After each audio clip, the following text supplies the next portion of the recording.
Shalom, Ibu, Bapak, saudara-saudari sekalian yang terkasih di dalam Tuhan. Saat ini kita bersyukur kepada Tuhan kalau diberi kesempatan untuk mendengarkan firman Tuhan, pengajaran tentang kitab Amsal. Sebelum kita mendengarkan firman Tuhan, marilah kita akan berdoa. Allah Bapa kami yang di sorga, saat ini kami mengucap syukur kembali kepada Tuhan kalau kami boleh mendengarkan firman Tuhan walaupun secara online.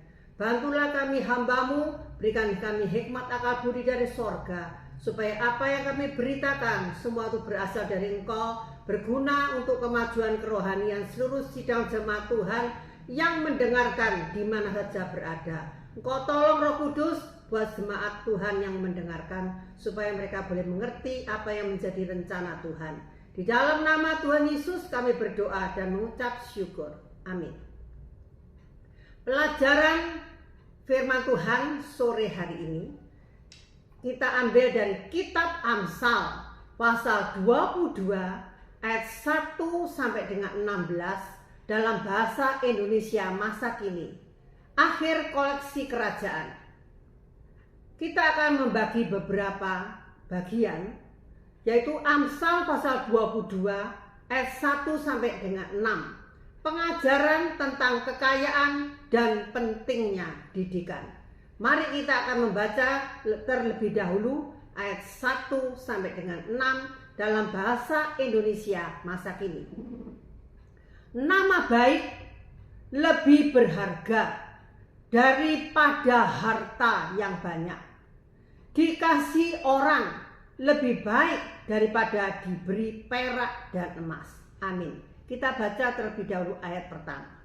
Kehormatan pribadi atau sebuah nama baik sangat penting bagi orang Israel di masa lampau. Begitu juga pada zaman sekarang. Di zaman sekarang, orang yang bangkrut dalam bisnisnya akan pindah keluar kota, keluar pulau. Karena apa? Malu. Seorang wanita yang hamil di luar nikah akan melahirkan anaknya juga bukan di kotanya sendiri, di luar kota. Orang yang melakukan penipuan atau penggelapan uang akan melarikan diri keluar kota, keluar pulau, bahkan keluar negeri supaya tidak ketahuan dan takut namanya tercemar. Seakan-akan siapa saja boleh mendapat kemurahan untuk memulai hidup kembali dengan mengabaikan betapa pentingnya nama yang baik. Tadi dikatakan dalam Amsal pasal 22 ayat 1 menyatakan bahwa kehormatan seseorang itu lebih bernilai daripada semua harta benda yang kita miliki. Bahkan lebih berharga dikatakan dari apa? Emas atau perak. Kita lebih mudah melakukan upaya untuk menambah harta benda dibandingkan mempertahankan nama baik. Orang bebal dan penipu bisa memiliki kekayaan besar. Kekayaan besar menuntut perhatian besar, membawa orang rentan terhadap bahaya, dan sama sekali tidak membuat orang lebih bernilai. Nama baik menjadikan seseorang itu hidupnya bagaimana? Tentram, aman, dan bijaksana, jujur, mencerminkan kemuliaan Allah, memberi kesempatan yang lebih besar untuk berbuat baik. Dengan kekayaan besar, kita bisa mencukupi kebutuhan jasmani orang lain. Tetapi dengan memilih nama baik, kita bisa mendorong orang lain untuk datang beribadah kepada Tuhan. Jadi, pada ayat pertama ini bukan menentang atau meremehkan kekayaan, tapi pengajaran ini diberikan dalam konteks pentingnya didikan hikmat bagi orang muda, terutama kerendahan hati dan takut akan Tuhan. Oleh karena itu, guru hikmat itu mau memperlihatkan bahwa kekayaan akan lebih bermakna bila diperoleh berdasarkan kerendahan hati dan takut akan Tuhan. Kekayaan yang diperoleh lewat kejahatan itu pasti akan mendatangkan malapetaka. Itu tercantum dalam Amsal pasal 20 ayat 17 dan 21. Harta hasil tipuan mula-mula itu lesat rasanya, tetapi kemudian terasa seperti kerikil belaka. Harta yang mula-mula diperoleh dengan cepat akhirnya bukan berkat, tetapi menjadikan sesuatu yang membahayakan bagi dirinya. Jadi nama baik ada reputasi sosial. Sedangkan kekayaan tidak selalu bisa menjadi reputasi sosial. Malahan bisa merusak reputasi sosial. Amsal pasal 10 ayat 7 dan Bimkat katakan, kenangan akan orang baik merupakan berkat, tetapi orang jahat segera dilupakan. Bahkan Pengkhotbah pasal 7 ayat 1 dalam bahasa Indonesia masa kini dikatakan, nama harum lebih baik daripada minyak bernilai tinggi, dan hari kematian lebih baik daripada hari jadi. Kekayaan sebenarnya itu jadi buahnya hikmat. Amsal pasal 16 ayat 16 dalam Bimkat katakan, mendapat hikmat itu jauh lebih baik daripada mendapat emas. Mendapat pengetahuan lebih berharga daripada mendapat perak. Tetapi semua kekayaan itu kurang penting bila dibandingkan dengan nama baik dan perkenaan orang. Kalau kita memiliki keduanya ditambah kekayaan sangatlah baik. Tetapi apa gunanya memiliki kekayaan bila terasing dalam masyarakat yang sistem kekerabatannya masih demikian kuat? Dikasih orang itu lebih baik daripada kita memiliki emas dan perak. Kalau kita perhatikan dalam Injil Lukas pasal 2 ayat 52, Yesus makin besar, makin dikasihi oleh siapa? Oleh Allah dan dikasihi oleh manusia. Kristus tidak memiliki emas dan perak di dunia ini, tetapi makin dikasihi Allah dan dikasihi oleh manusia. Orang kaya dan orang miskin menjadi satu hal yang sama. Dalam ayat 2, siapa yang menciptakan? Semuanya itu Tuhan yang menciptakan. Tuhan menciptakan orang kaya dan orang miskin berbaur di dalam masyarakat.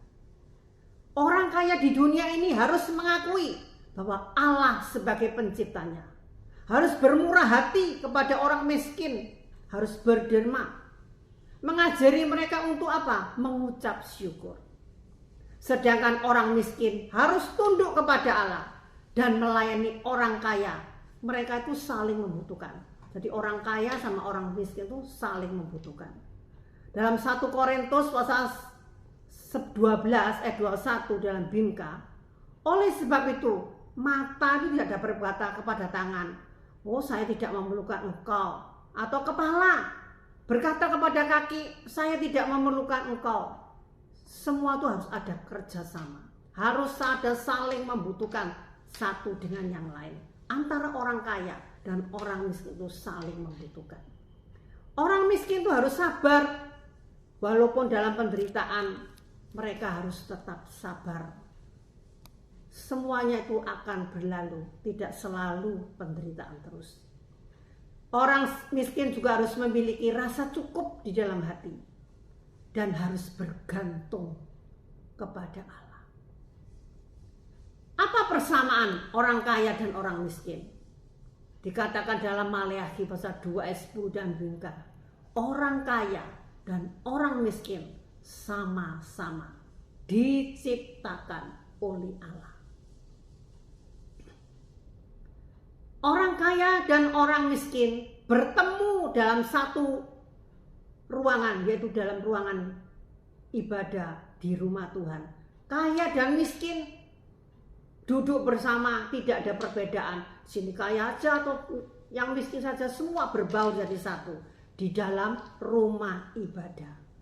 Dalam ayat pasal 14 ayat 19 dalam Bimka, ia tidak memihak pada raja atau mengutamakan orang kaya daripada orang papa, karena mereka semua adalah ciptaan Tuhan. Jadi orang kaya dan orang miskin itu sama di hadapan Tuhan. Mereka juga bertemu di muka pengadilan Allah. Contohnya siapa? Lazarus dan orang kaya. Jadi surga itu miliknya orang kaya dan orang miskin. Perlakukanlah semua orang sama tanpa memandang status ekonomi atau status sosial. Kita tidak boleh membeda-bedakan. Dalam Amsal pasal 14 ayat 31 dalam Bimka, siapa berbuat baik pada orang miskin, menghormati Allahnya. Siapa menindas orang lemah, menghina penciptanya. Lanjut dalam Amsal pasal 22 ayat 3. Orang bijaksana menghindar apabila melihat bahaya, lalu tertimpa malapetaka. Orang bodoh berjalan terus. Ayat 3 ini berisi pengajaran mengenai sikap hidup orang bijak dibandingkan dengan orang yang bodoh, orang yang tidak berpengalaman. Biasanya orang yang bodoh, yaitu orang muda yang tidak berpengalaman, karena apa? Kurang mendapat didikan. Di dalam Amsal pasal 14 ayat 15 sampai dengan 16 dalam Bimka, saudara bisa baca sendiri di rumah. Orang bodoh percaya kepada setiap perkataan, tetapi orang bijaksana bertindak hati-hati. Orang berbudi itu selalu waspada dan menjauhi kejahatan. Orang bodoh naik pitam lalu merasa aman. Di sini pentingnya memiliki hikmat dan pertimbangan. Orang bijak dengan bantuan kebijaksanaannya akan melihat malapetaka. Sebelum malapetaka datang, ia langsung menghindar. Dan ia akan tahu ketika masuk dalam pencobaan, dia akan mengenakan baju sirah dan berjaga-jaga. Ia akan mengindahkan peringatan dan berlari kepada Tuhan, menara yang kuat. Contohnya siapa? Nuh. Ketika dia diberitahu oleh Allah akan ada banjir datang, dia disuruh oleh Allah membuat sebuah bahtera. Apa yang dikatakan? Dilakukan. Begitu juga Yusuf. Ketika Tuhan memberitahukan dalam mimpi Raja Firaun, sebentar lagi akan ada bala kelaparan. 7 tahun setelah 7 tahun kelimpahan. Apa yang dipersiapkan?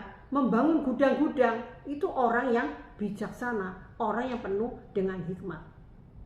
Kalau orang yang gegabah, bodoh, tidak disertai pertimbangan, itu adalah orang yang tidak pengalaman, yang mempercayai setiap perkataan yang menyesatkan dan tidak akan mempercayai siapapun yang memperingatkan, tidak diperhatikan, tidak dijalankan, tidak dituruti.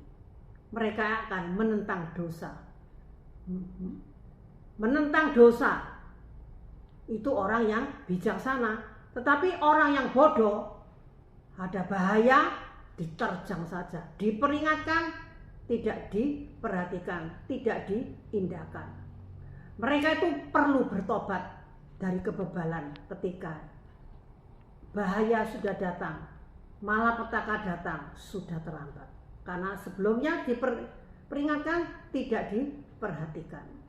Di dalam Keluaran pasal 9 ayat 20 dalam bahasa Indonesia masa kini, ketika Musa memberitahukan kepada Raja Firaun, sebentar lagi akan hujan es datang, berlindunglah di dalam rumah, jangan keluar rumah.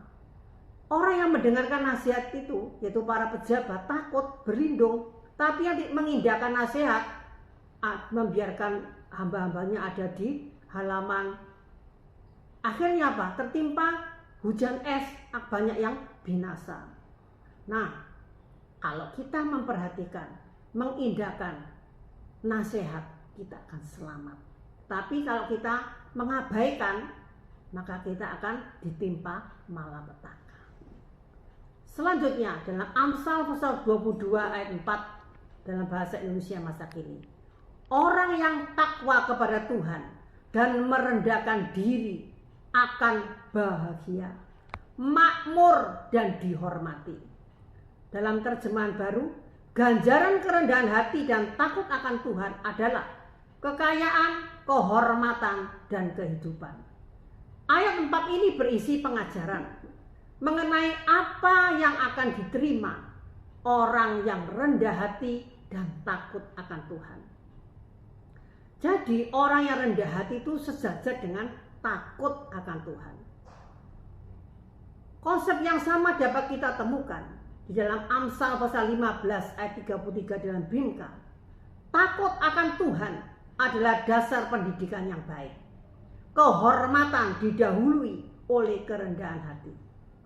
Orang yang tinggi hati tidak mungkin menjadi orang yang takut akan Tuhan. Oleh sebab itu, kita harus menghormati keagungan dan kekuasaan Allah, sehingga kita menundukkan diri dengan segala kerendahan hati pada perintahnya dan tuntunan yang telah ditetapkan Allah. Di mana ada rasa takut akan Allah, di situ akan ada kerendahan hati. Apa yang akan kita peroleh melalui kerendahan hati dan takut akan Tuhan? Dikatakan kekayaan, kehormatan, dan kehidupan bahagia, makmur, dan dihormati di dunia. Pasti semua orang ingin hal-hal yang demikian. Tetapi pertanyaannya, apakah kita takut akan Tuhan? Apa kita mempunyai kerendahan hati? Saudara sekalian, janji serta hak istimewa atas anugerah dan pada akhirnya kehidupan kekal, itulah diterima orang yang takut akan Tuhan. Amsal pasal 22 ayat 5. Perangkap dan jebakan terdapat pada jalan orang curang.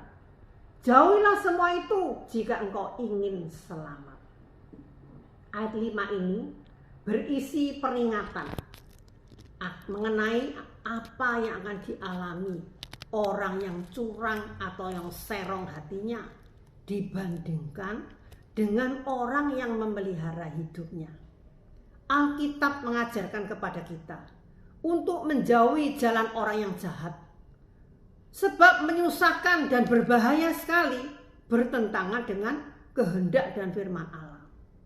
Bila orang berbuat dosa, maka ada perangkap dan jebakan untuk terus berbuat dosa lebih banyak. Dan akhirnya apa? Kalau sudah sampai pada akhirnya timbul penyesalan.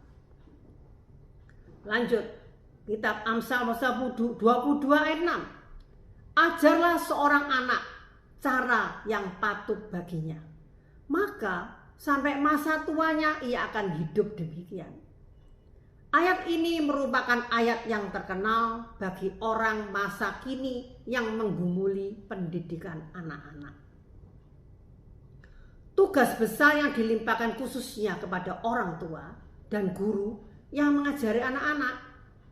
Didiklah orang muda atau anak dalam usia belajar, semasa mereka masih belum berpengalaman, untuk melindungi mereka dari dosa dan jebakan dosa. Mengapa harus dididik? Untuk mempersiapkan mereka menjalani kehidupan ini yang telah dirancangkan bagi mereka. Apalagi, ajarlah, perkenalkan, latihlah mereka menaatinya. Didiklah seperti seorang prajurit yang bertindak sesuai dengan kedudukan mereka dan mematuhi perintah.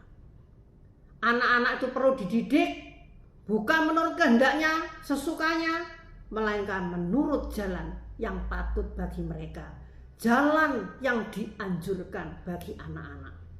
Kitab Ulangan pasal 6 ayat 6 sampai dengan 7 dalam Bimka. Jangan sekali-kali melupakan perintah yang saya berikan kepadamu hari ini. Ajarkanlah kepada anak-anakmu. Hendaklah kamu membicarakannya di dalam rumah dan di luar rumah, waktu beristirahat dan waktu bekerja. Jadi anak-anak itu perlu diajar. Mengapa sih kita kok perlu mengajar anak-anak sejak kecil kok tidak sudah besar? Apa sih ada keuntungannya? Nah, setelah mereka dewasa dan mereka masa tua, diharapkan tidak akan menyimpang dari jalan yang diajarkan orang tuanya mulai kecil. Sifat yang baik ini tertanam dalam diri mereka melekat seumur hidup kalau dididik sejak kecil. Setidak-tidaknya orang tua itu akan terhibur karena telah menunaikan tugas mereka. Amsal pasal 22 ayat 7 sampai dengan 9. Lanjutannya. Orang kaya dibandingkan dengan orang miskin. Ayat 7. Orang miskin dikuasai oleh orang kaya. Orang yang meminjam dikuasai oleh orang yang meminjamkan. Dalam ayat 2 ini Salomo berkata, tadi dikatakan orang kaya dan orang miskin bertemu. Namun di sini didapati menunjukkan bahwa ada perbedaan besar dalam berbagai hal di dalam kehidupan ini antara orang kaya dan orang miskin. Karena apa? Barang siapa sedikit hartanya itu akan dikuasai oleh orang yang banyak hartanya. Karena yang miskin bergantung pada yang kaya. Orang kaya menguasai orang miskin dan sudah terlalu sering orang kaya menjadi congkak dan kejam. Tidak semua, ada beberapa. Mereka tidak seperti Allah. Kalau Allah itu tidak pernah merendahkan siapapun. Orang yang lemah posisinya menyadari bahwa mereka itu sangat mengharapkan belas kasihan dari orang-orang yang tinggi kedudukannya. Yang berhutang menjadi budak dari yang menghutangi. Orang yang berhutang memiliki kewajiban terhadap yang menghutangi. Dan terkadang harus mohon, waktunya bayar ditagih. Sabarlah dahulu, saya belum bisa melunasi, saya belum punya uang. Ya, minta waktu. Jadi berpikirlah masak-masak sebelum ibu bapak meminjam. Kalau tidak bisa bayar, ya hindarilah, jangan sampai meminjam. Oleh sebab itu, kebahagiaan dijanjikan kepada bangsa Israel. Dalam Ulangan pasal 28 ayat 12 dalam Bimka. Tuhan akan menurunkan hujan pada musimnya dari tempat penyimpanannya yang berlimpah di langit. Ia akan memberkati segala usahamu sehingga kamu dapat memberi pinjaman kepada banyak bangsa. Tetapi kamu sendiri tidak usah meminjam. Inilah janji Allah kepada bangsa Israel dan juga bagi kita semua. Selanjutnya kita bahas kitab Amsal pasal 22 ayat 5. Orang yang menabur kecurangan akan menuai bencana. Akhirnya kuasa untuk bertindak-tindak sewenang-wenang akan lenyap. Ayat ini, ayat 8 ini mengajarkan tentang menabur dan menuai. Kalau kita menabur jagung, kita akan menuai jagung. Begitu juga orang yang menabur kecurangan, yang berbuat tidak adil dan berharap perbuatannya berhasil, akan menuai bencana. Hasil yang diperoleh dengan cara yang jahat tidak akan berkembang. Apa yang diperolehnya tidak akan membawa kebaikan atau kepuasan baginya, tetapi hanya kekecewaan saja. Barang siapa menciptakan masalah bagi orang lain, hanya akan mendatangkan masalah bagi siapa? Ya bagi dirinya sendiri. Orang akan menuai apa yang ditabur, itu yang akan dituai. Kekuasaan yang disalahgunakan tidak akan bertahan lama. Jika orang memerintah dengan nafsu dan bukan dengan kebijaksanaan, terlebih melampiaskan dendam dan bukan mencari kesejahteraan orang banyak, maka ia akan hancur. Dalam kitab Yesaya pasal 10 ayat 24 dan 25 dikatakan, Tuhan yang Maha Kuasa berkata kepada umatnya yang tinggal di Sion, jangan takut kepada orang Asyur, walaupun mereka menindas dan menganiaya kamu seperti yang dilakukan orang Mesir dahulu. Ayat 25, dalam waktu singkat kemarahanku kepadamu berhenti lalu mereka akan kubinasakan.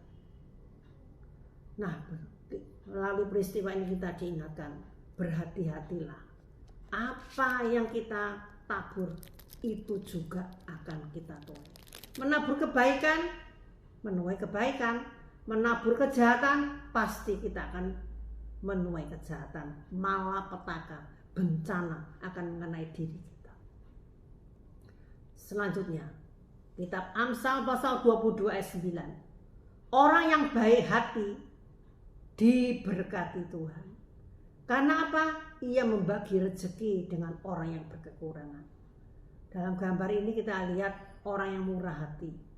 Walaupun dia kaya, murah hati, dia memiliki hati yang baik. Ia mencari-cari siapa ya yang perlu saya tolong. Oh, itu ada orang kekurangan, itu ada orang kesusahan. Dalam hatinya timbul belas kasihan. Dia ingin memberikan sedekah dengan senang hati, bukan terpaksa. Untuk apa? Menyenangkan hati orang lain. Menyenangkan hati orang yang menderita. Dia lebih baik berhemat untuk kepentingannya sendiri agar bisa membantu orang yang kekurangan.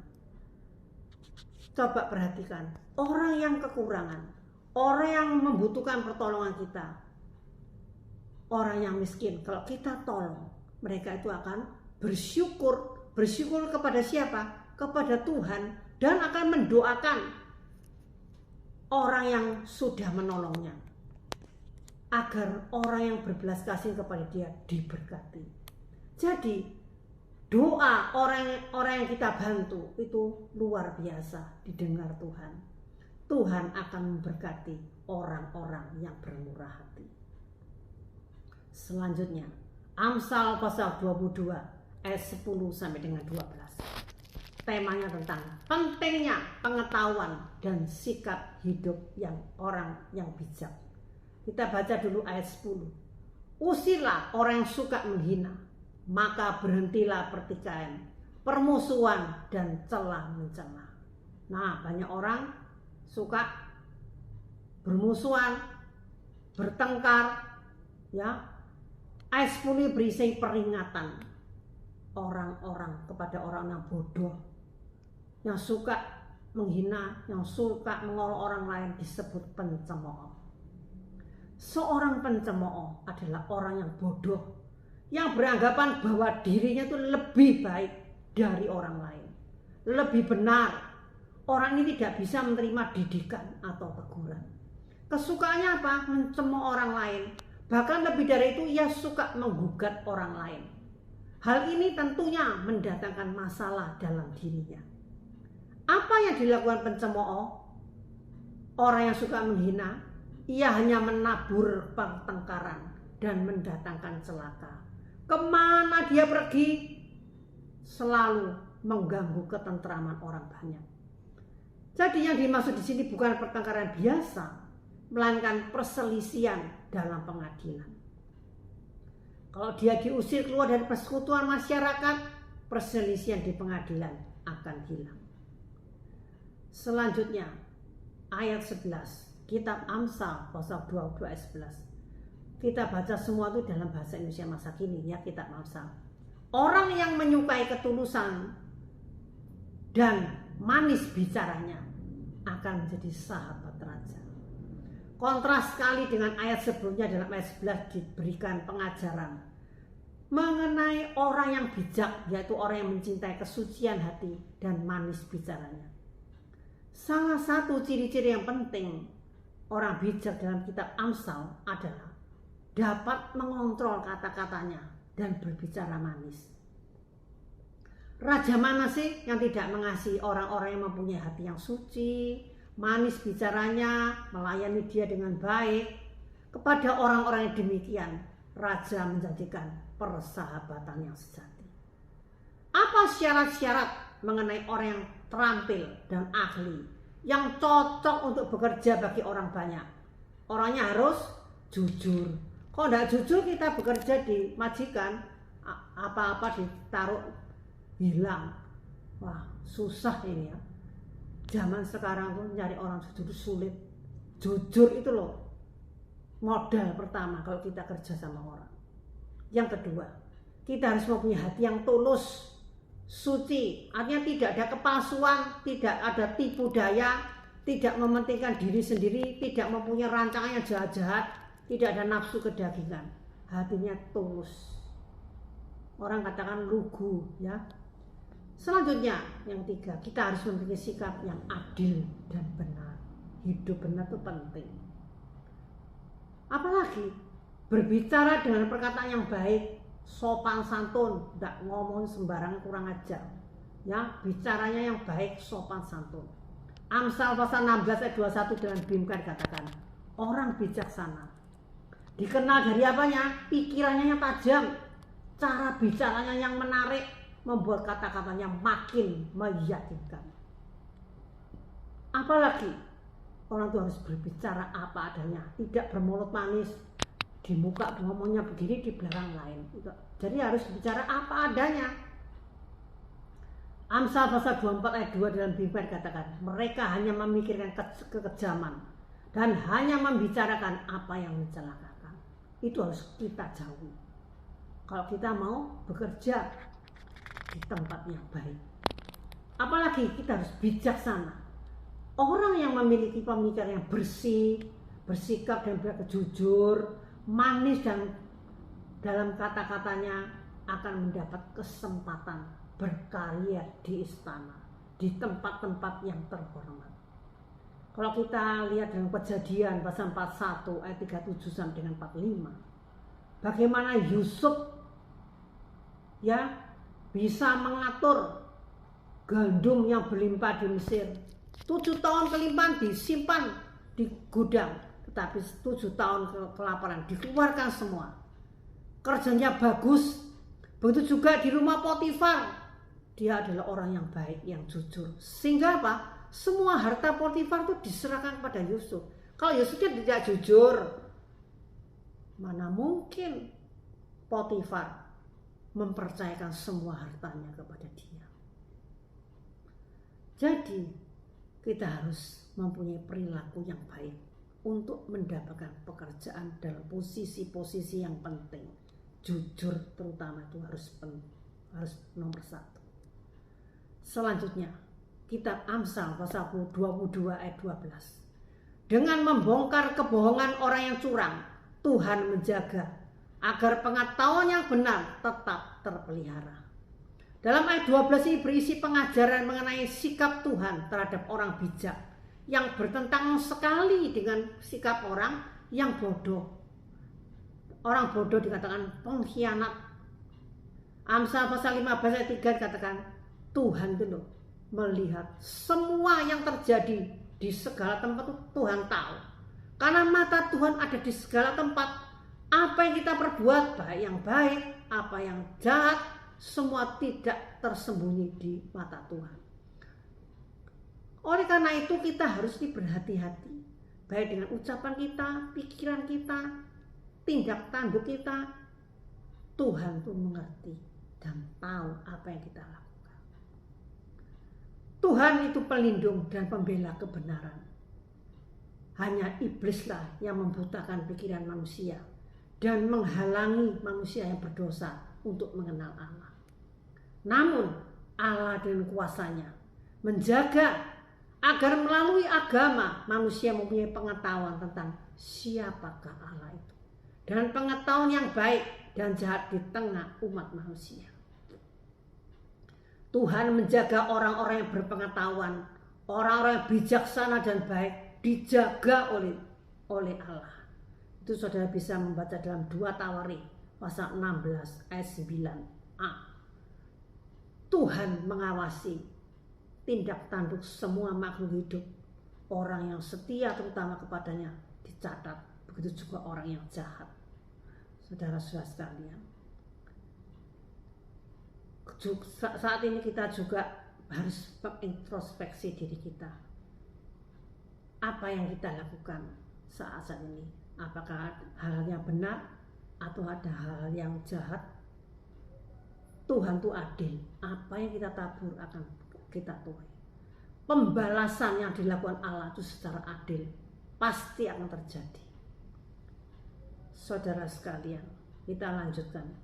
Amsal pasal 22 ayat 13 sampai dengan 15 dengan tema pemalas dan pelacur serta didikan hikmat bagi orang muda. Ayat 13. Si pemalas suka tinggal di rumah. Ia berkata, waduh singa di luar, aku bisa diterkam di tengah jalan. Ayat ini berisi peringatan mengenai sikap hidup pemalas yang harus dihindari oleh orang-orang muda khususnya. Bukan berarti orang tua diperbolehkan atau dianjurkan santai-santai, enggak lah. Tapi khususnya ini untuk orang muda. Banyak alasan yang dibuat oleh orang yang malas kerja. Waktu mendapat tugas di pekerjaan, alasannya, waduh tidak bisa saya kerjakan ini, sukar, belum dicoba sudah mengatakan sulit. Banyak alasan. Saat melamar pekerjaan, cari pembantu rumah tangga, sekarang agak sulit. Pembantu-pembantu sekarang ini banyak permintaan dan banyak sekali, waduh, yang disebut apa, alasannya, sehingga dilihat dulu. Saya mau kerja di rumah ini, wah rumahnya besar, pembantunya cuma satu, capek rumahnya besar. Banyak alasan saat melamar. Saat di kantor tuh hanya banyak, tidak masuk kerja, biar teman saya yang kerjakan. Pura-pura tidak berani kalau disuruh menyusuri jalan, katanya takut bertemu seseorang yang mengancam dia, bertemu dengan seseorang yang ya tidak menjatuhkan reputasinya, ya takut nanti diancam orang, takut ini dan itu, pura-pura macam-macam alasan kalau disuruh, banyak alasan. Jadi dalam ayat 13 ini alasan-alasan yang tidak masuk akal yang dilakukan oleh orang-orang yang malas bekerja. Alasan ini juga biasa dipakai oleh orang yang menghindari pekerjaan, yang alasan tidak masuk akal. Semua itu datanya, pikirannya dari siapa? Dari iblis. Dalam Amsal pasal 26 ayat 13 sampai 14, si pemalas suka tinggal di rumah. Ia berkata, ada singa di luar, aku bisa diterkam di tengah jalan. Seperti pintu berputar pada engselnya, begitulah si pemalas membalik-balikan badannya di atas tempat tidur. Jadi banyak alasan orang yang malas bekerja, khususnya orang-orang muda. Selanjutnya, kita Amsal pasal 22 ayat 14. Rayuan wanita pelacur merupakan jebakan. Orang yang dimurkai Tuhan terperosok ke dalamnya. Amsal ini dirancang khusus untuk memperingatkan semua orang muda terhadap nafsu kenajisan atau perzinahan. Kalau kita baca Amsal 23 ayat 27, perempuan yang nakal yang melacur adalah perangkap yang berbahaya bagi orang muda khususnya. Jika kita ingin hidup tentram, harus menjauhi perempuan jalang atau perempuan sundal. Mereka tuh harus waspada terhadap mulut perempuan jalang. Perkataan yang keluar dari bibir mereka, daya pikatnya, rayuannya yang mematikan, harus kita waspadai. Dalam Amsal pasal 7 ayat 13 dikatakan, ia merangkul pemuda itu dan menciumnya. Tanpa malu-malu berkatalah ia, mengapa dilarang berurusan dengan mereka? Siapa yang menyerahkan diri kepada dosa ini membuktikan bahwa ia akan ditinggalkan oleh Allah. Ia terperosok bahkan ke dalam lubang yang dalam, dimurkai oleh Allah. Kalau orang bermain-main dengan pelacur, kasih karunia oleh Allah dicabut, dia tidak akan dilindungi oleh Allah, dibiarkan. Hukuman yang berasal dari suami perempuan ini, kalau ketahuan atau dalam masyarakat, lihat saja, kadang bisa dibunuh, bisa dihajar, yang akan diterima orang-orang yang bermain-main dengan perempuan jalang atau orang istri orang. Lanjut, kita bahas kitab Amsal pasal 22 ayat 15. Sudah sewajarnya anak berbuat hal-hal yang bodoh, tetapi rotan dapat mengajar dan mereka mengubah kelakuan. Kebodohan adalah kesalahan yang fatal, sehingga langkah-langkah penting harus diambil untuk membuang kebodohan dalam hati anak-anak. Dosa itu melekat dalam hati manusia sejak manusia dilahirkan. Dosa merupakan kebodohan sebab bertentangan dengan akal sehat dan firman Allah. Coba saudara perhatikan. Anak yang dilahirkan sejak kecil itu tidak ada yang ngajari, sudah bisa mempunyai rencana-rencana jahat. Bisa memukul temannya, ya, bisa mencubit. Sudah, karena apa? Dosa bawaan dari sejak lahir. Sebab itu orang tua perlu mengajar anak-anak kalau berbuat jahat, tidak baik, perlu diarahkan untuk berbuat baik. Kalau melakukan perbuatan jahat, tidak usah diajari, mereka sudah bisa. Tapi untuk melakukan perbuatan baik, mereka tuh harus diajar, ditegaskan, ditindak kalau ada perbuatan yang tidak baik. Ya, ini tidak boleh bermain api, bermain pisau berbahaya, memukul teman tidak boleh, ya toh. Anak itu perlu diajar, didisiplinkan orang tua sejak kapan? Sejak kecil, bukan sudah dewasa, terlambat. Ada beberapa hal yang perlu diperhatikan. Kalau anak nakal, berbuat salah, hukuman fisik harus diberikan untuk maksud yang positif, yaitu memberikan hikmat dan menyelamatkan mereka dari bahaya masa depan. Orang tua harus meneladani Allah dalam segi kehidupan, termasuk dalam mendidik anak.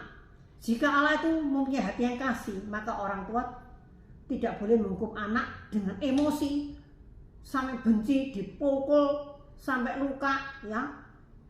Kalau kita memberi hukuman pada anak, itu harus dilandasi dengan kasih.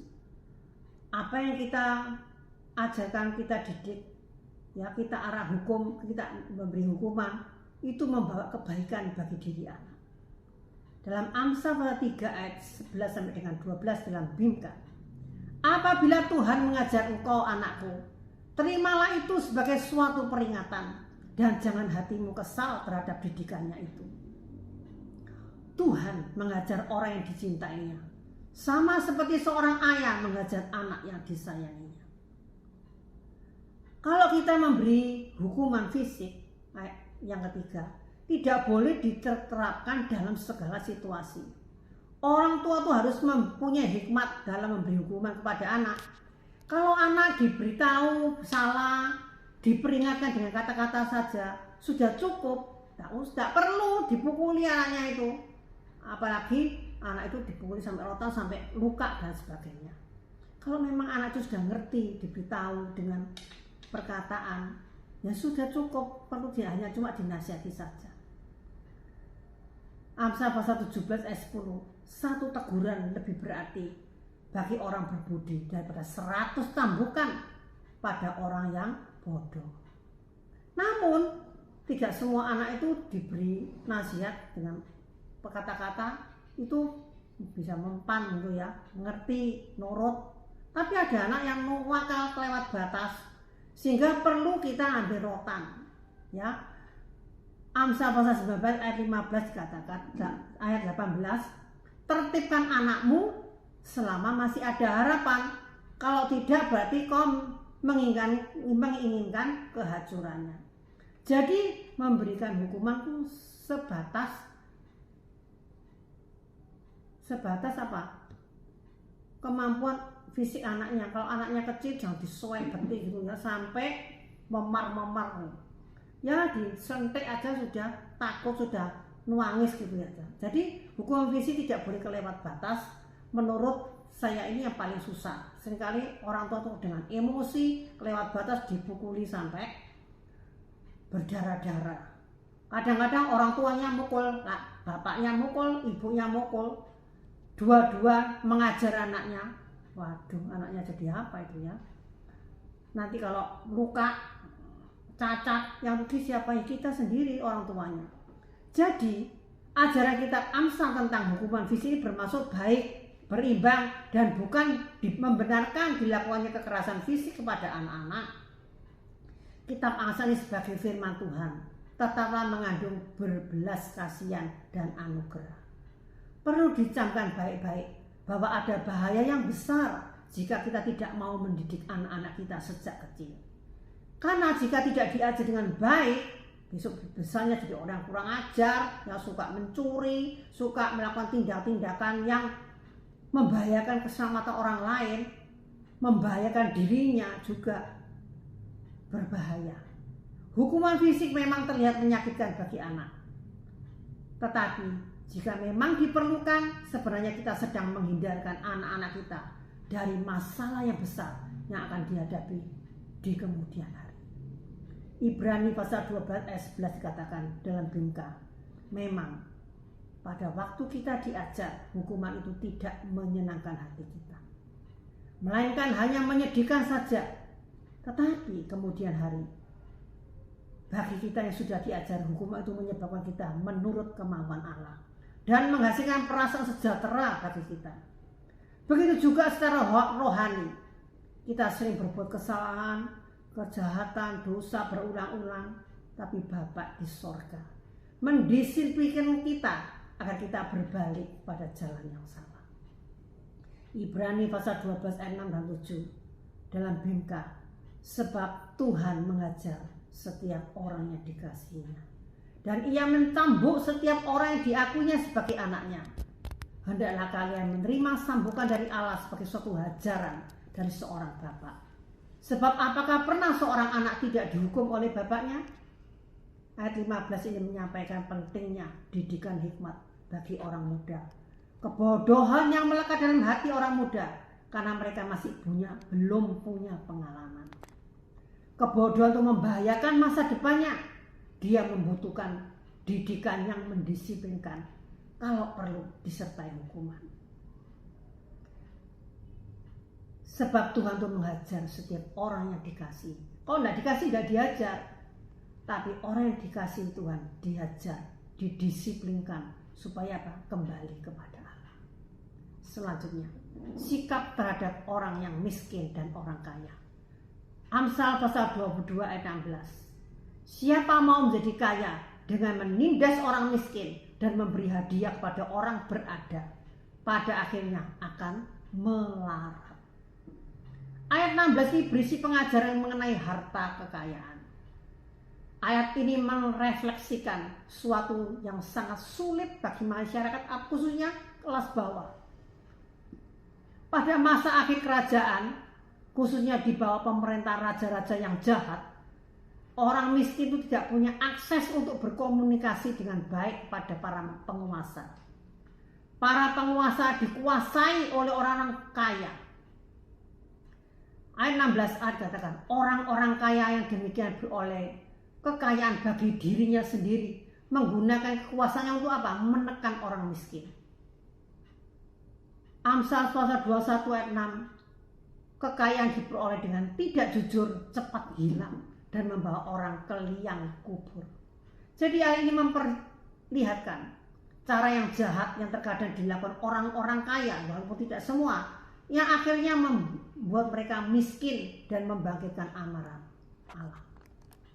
Orang kaya yang tidak mau beramal, cuma mementingkan diri sendiri, dia tidak mau menolong orang miskin, tapi justru menahan hartanya terhadap orang miskin. Mereka menyangka, waduh, hartaku tambah banyak.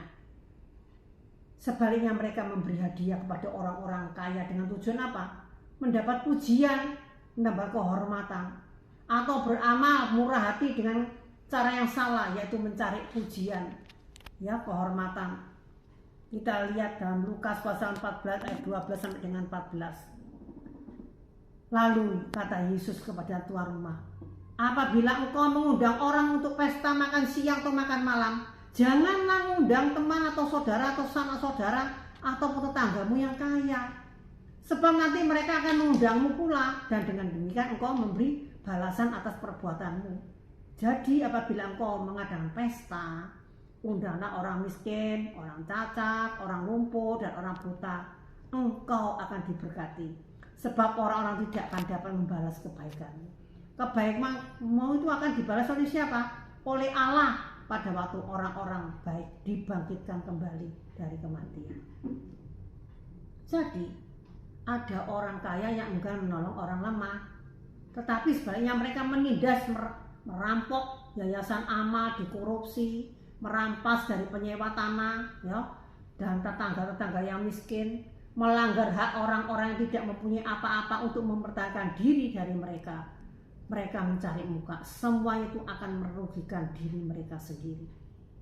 Amsal pasal 14:31 katakan, Bimka, siapa yang berbuat baik pada orang miskin, menghormati Allahnya.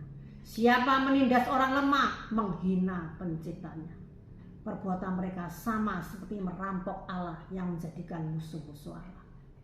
Nah, ibu bapak, saudara-saudari sekalian, kita mendapat pelajaran yang penting dalam mengatur harta kita dan mengatur kekayaan kita dan mengenai orang-orang yang miskin. Tuhan Allah di sorga mengetahui apa yang kita perbuat.